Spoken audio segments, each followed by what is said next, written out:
السلام علیکم. اعوذ باللہ من الشیطان الرجیم. بسم اللہ الرحمن الرحیم.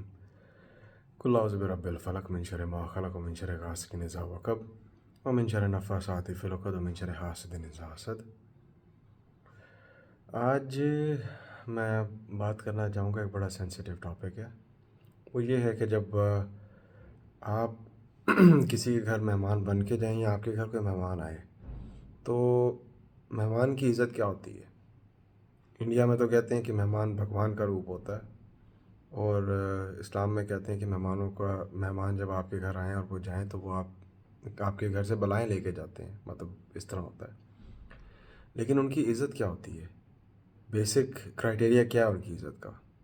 میرا یہ ماننا ہے کہ اگر کوئی آپ کے گھر ایک آدھ دن کے لیے آیا ہے تو کھانا تو آپ کھلا ہی دیں گے، ان کو بٹھا بھی لیں گے کہیں پہ.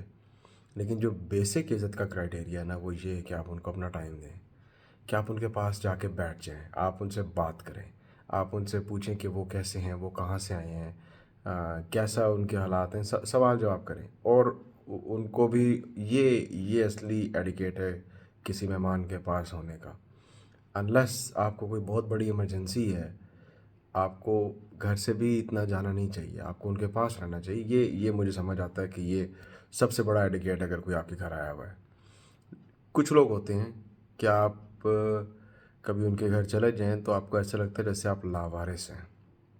کیونکہ آپ ان کے گھر گئے ہیں، وہ ادھر ادھر پھر رہے ہیں، ایک بندہ آپ کے ساتھ بیٹھا ہے، وہ بھی مجبوری میں ہے، اس کا بھی دل نہیں کر رہا آپ کے ساتھ بیٹھ کے بات کرنے کو. لیکن آپ کسی بھی ریزن کی وجہ سے آپ ان کے گھر چلے گئے، لیکن ان کا دل نہیں کرتا کہ وہ آپ سے بات کریں. آپ جاتے ہیں تو آپ اکیلے بیٹھے ہیں، اپنا فون دیکھ رہے ہیں، ریلیں دیکھ رہے ہیں، یوٹیوب دیکھ رہے ہیں ادھر ادھر، لیکن آپ کے پاس بیٹھنے کے لیے بندہ کوئی نہیں ہے.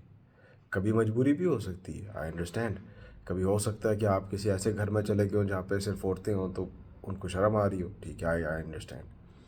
کبھی ہو سکتا ہے کہ جہاں پہ صرف مرد ہوں تو وہ آپ کو الگ بٹھا دیں، تب بھی آئی انڈرسٹینڈ.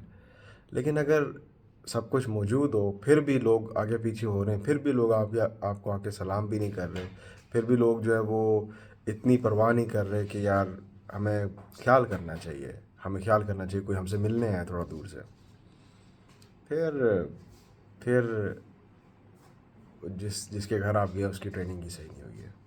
اس کو ابھی مزید اسکولنگ کی ضرورت ہے، اس کو مزید اپنے آپ پہ کام کرنے کی ضرورت ہے. یہ میری پرسنل انڈرسٹینڈنگ ہے. Thank you.